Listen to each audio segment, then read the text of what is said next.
ಕದಿಯಲು ಏನೂ ಸಿಗಲಿಲ್ಲವೆಂದು AC outdoor unit ಕದ್ದ ಕಳ್ಳರು.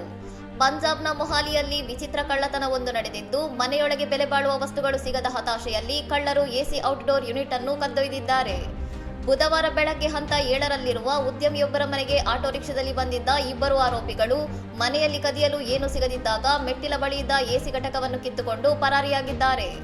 ಮನೆ ಮಾಲೀಕರು ಅವರನ್ನು ತಡೆಯಲು ಪ್ರಯತ್ನಿಸಿದರೂ ಕಳ್ಳರು ಎಸಿ ಘಟಕವನ್ನು ತಮ್ಮ ಆಟೋಗೆ ತುಂಬಿಸಿಕೊಂಡು ಕ್ಷಣಾರ್ಧದಲ್ಲಿ ಸ್ಥಳದಿಂದ ಪರಾರಿಯಾಗಿದ್ದಾರೆ. ಆದರೆ ಸಮಯ ಪ್ರಜ್ಞೆ ಮೆರೆದ ಮನೆ ಮಾಲೀಕರು ಆಟೋ ರಿಕ್ಷಾದ ನೋಂದಣಿ ಸಂಖ್ಯೆಯನ್ನು ನೋಟ್ ಮಾಡಿಕೊಂಡಿದ್ದರಿಂದ ಪೊಲೀಸರು ತ್ವರಿತವಾಗಿ ಕಾರ್ಯಾಚರಣೆ ನಡೆಸಿ ಆರೋಪಿಗಳನ್ನು ಬಂಧಿಸುವಲ್ಲಿ ಯಶಸ್ವಿಯಾಗಿದ್ದಾರೆ. ಬಂಧಿತರು ಕದ್ದ ಎಸಿ ಘಟಕವನ್ನು ಕೇವಲ 1,000 ರೂಪಾಯಿಗೆ ಸ್ಕ್ರಾಪ್ ವ್ಯಾಪಾರಿಯೊಬ್ಬರಿಗೆ ಮಾರಾಟ ಮಾಡಿದ್ದು, ಪೊಲೀಸರು ಆ ವ್ಯಾಪಾರಿಯನ್ನು ಪತ್ತೆ ಹಚ್ಚಿ ವಿಚಾರಣೆ ನಡೆಸುತ್ತಿದ್ದಾರೆ. ಪೊಲೀಸರು ಆಟೋ ನೋಂದಣಿ ಸಂಖ್ಯೆಯನ್ನು ಆಧರಿಸಿ ತನಿಖೆ ನಡೆಸುತ್ತಿದ್ದು, ಆರೋಪಿಗಳು ಇದೇ ರೀತಿ ಇತರ ಕಳ್ಳತನಗಳಲ್ಲಿ ಭಾಗಿಯಾಗಿದ್ದಾರೆ ಮತ್ತು ಸ್ಕ್ರಾಪ್ ವ್ಯಾಪಾರಿ ಕಳ್ಳತನದ ವಸ್ತು ಎಂದು ತಿಳಿದೇ ಖರೀದಿಸಿದ್ದನೇ ಎಂಬ ಬಗ್ಗೆ ಪರಿಶೀಲಿಸುತ್ತಿದ್ದಾರೆ.